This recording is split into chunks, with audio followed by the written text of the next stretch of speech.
तो आज हम एक्सप्लेन करने वाले हैं ब्लैक एडम मूवी को।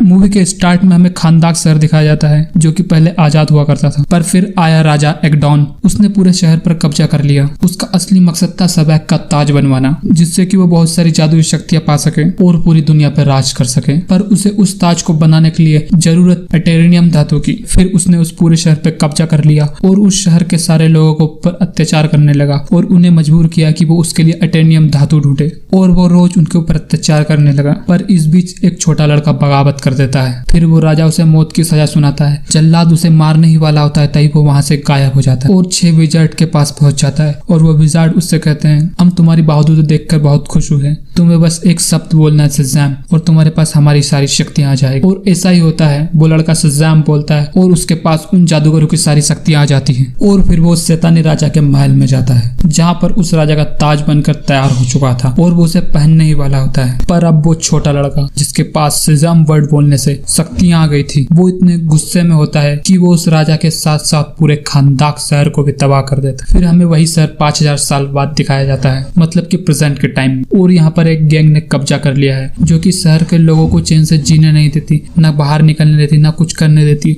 मतलब पूरा शहर उनके कंट्रोल में है। शहर में कोई भी काम उनकी मर्जी के खिलाफ नहीं हो सकता। वो लोगों को मार रहे हैं, उनके साथ लूटा मारी कर रहे हैं, क्योंकि उनको रोकने वाला कोई नहीं है। और अभी भी खानदाक शहर में पहले की तरह ही लोगों पर अत्याचार हो रहा है। और इन सभी का एक ही मकसद है, उस ताज को ढूंढना जो कि उस शैतानी राजा ने बनवाया था, क्योंकि वो राजा तो मर गया, पर आज भी वो ताज इस खानदाक शहर में दफन है। फिर हमें एक लड़की दिखाई जाती है जिसका नाम होता है एड्रीना, और वो भी इस ताज को ढूंढ रही थी, क्योंकि उस लड़की को पुरानी चीजों को ढूंढने का बहुत शौक था। और वो एक बहुत ही अच्छी आर्कोलॉजिस्ट थी और उसे पुरानी चीजों के बारे में काफी अच्छा नॉलेज भी था। फिर हम देखते हैं कि एड्रीना उस ताज को ढूंढते हुए एक गुफा में चली जाती है और फिर काफी कोशिश के बाद वो और उसके दोस्त आखिर ताज को ढूंढ ही लेते हैं। और इसी बीच हमें पता चलता है कि एड्रीना का एक दोस्त इस्माइल उस गैंग से मिला हुआ है जिसने पूरे खानदाक शहर पर कब्जा कर रखा। तभी इस्माइल एड्रीना के एक साथी को मार देता है और अपनी गैंग के साथियों को गुफा में बुला लेता है। और फिर उस गैंग के लोग एड्रियान के ऊपर गन तान देते हैं और उससे ताज की मांग करते हैं। तभी एड्रीना सरफेस पे कुछ लिखा पढ़ने लगती है, जहाँ पर ब्लैक एडम की कब्र होती है और उसके मुंह से शज़ाम वर्ड निकल जाता है, जैसे कि वहाँ ब्लैक एडम आ जाता है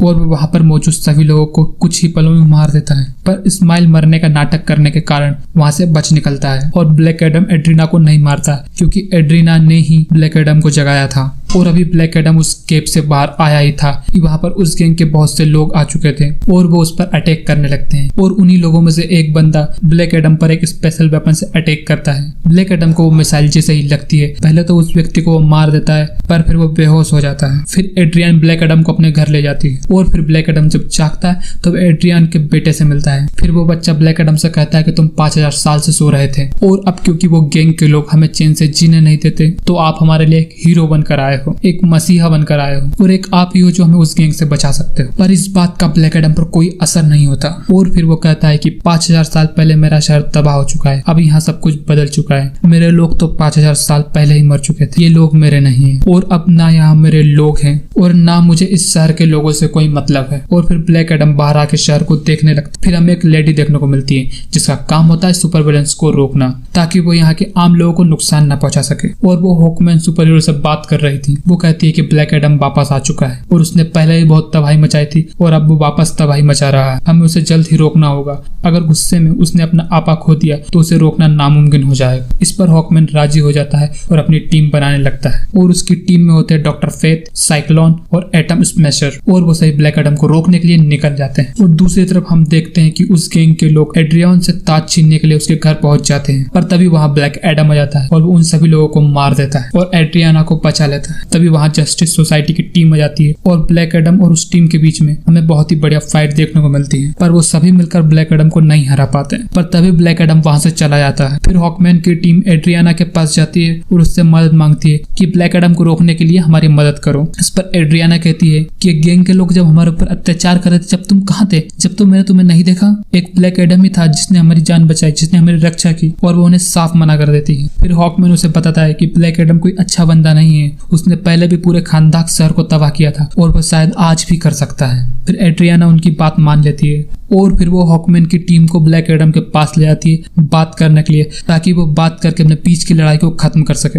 और दूसरी तरफ इस्माइल जो कि एड्रियाना का साथी था, वो एड्रियाना के घर जाता है ताकि वो शैतानी ताज ले सके और उसे अपने लिए इस्तेमाल कर सके। पर उसे वहां ताज नहीं मिलता, पर वो गुस्से में एड्रियाना के बेटे को किडनैप कर लेता है। पर वो बच्चा बड़े ही चालाकी से अपनी मॉम को कॉल करके बता देता है इस्माइल ने मुझे किडनैप कर लिया है। फिर एड्रियाना ब्लैक एडम और हॉकमैन दोनों से मदद मांगती है और कहती है कि तुम दोनों किसी भी हाल में मेरे बच्चे को बचा के लाओ। फिर दोनों साथ में उस बच्चे को ढूंढने लगते हैं। फिर हॉकमैन उस गैंग के 2 लोगों को पकड़ लेता है और उनसे पूछताछ करने के बाद पता चलता है कि इस्माइल ने उस बच्चे को रेगिस्तान में कैद करके रखा है। फिर ब्लैक एडम और जस्टिस सोसाइटी दोनों साथ में उस रेगिस्तान में उस बच्चे को बचाने जाते हैं। और ब्लैक एडम और जस्टिस सोसाइटी जब वहां पहुंचती है तो वो देखते हैं कि इस्माइल ने उस बच्चे पर बंदूक तान रखी है और वो बताता है कि ये गैंग जो सालों से तुम्हारे ऊपर अत्याचार कर रही है, इस गैंग का लीडर मैं ही हूँ। इसलिए अगर तुम अपने बच्चे को सही सलामत देखना चाहती हो तो एड्रियाना ये ताज मेरे हवाले कर दो। एड्रियाना उसे ताज दे देती है, फिर भी वो गोली चला देता है। ये देखकर ब्लैक एडम बहुत ही तेजी से उड़ कर जाता है और अपने हाथ से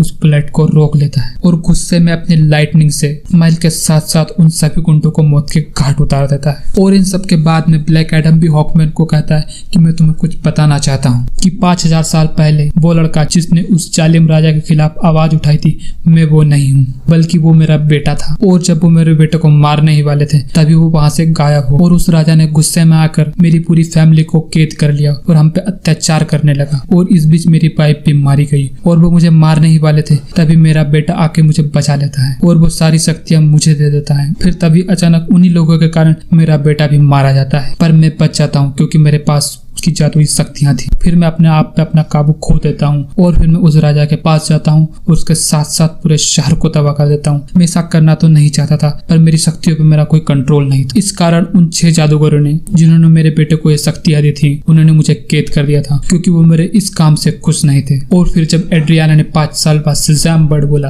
तब जाकर मैं आजाद। मेरी वजह से पहले ही बहुत तबाही मची थी और अब भी, इसीलिए मैं सरेंडर करना चाहता हूँ। कुछ ऐसा कर दो जिस कारण मैं कभी शज़ाम वर्ड बोल ही ना पाऊं। और फिर ब्लैक एडम से शज़ाम बोलता है और अपनी पूरी पावर खो देता है और एक नॉर्मल इंसान बन जाता है। फिर आखिर उसे पानी के अंदर एक जेल में बंद कर दिया जाता है और उसके मुंह पे एक ऐसा डिवाइस लगाया जाता है जिससे कि वो शज़ाम तो क्या कोई वर्ड भी ना बोल सके। फिर हमें इस्माइल दिखाया जाता है जो कि अब मर चुका है और वो हेल में पहुंच चुका है। और इस्माइल को यह बात शुरू से पता थी कि अगर उसे उस ताज की शक्तियां चाहिए तो उसे उसी वक्त मरना होगा जब उसके हाथ में वो ताज पकड़ा हो। इसीलिए उसने ब्लैक एडम को उकसाया और ब्लैक एडम ने उसे तभी मारा जब उसके हाथ में ताज पकड़ा हुआ था। और फिर हेल में जाके इस्माइल उन डीमन से मिलता है और फिर वो डीमन उसे अपनी शक्तियां देते हैं। अब उसके पास अपार शक्तियां हैं और अब वो दुनिया में आ चुका है और वो चारों ओर तबाही मचाने लगता है। और अब वो इंसान नहीं, अब वो सबैक बन चुका है। और ये बात जब जस्टिस सोसाइटी को पता चलती तो वो उसे रोकने के लिए वहां आ जाते हैं, पर वो सारे मिलकर भी उसे नहीं रोक पाते।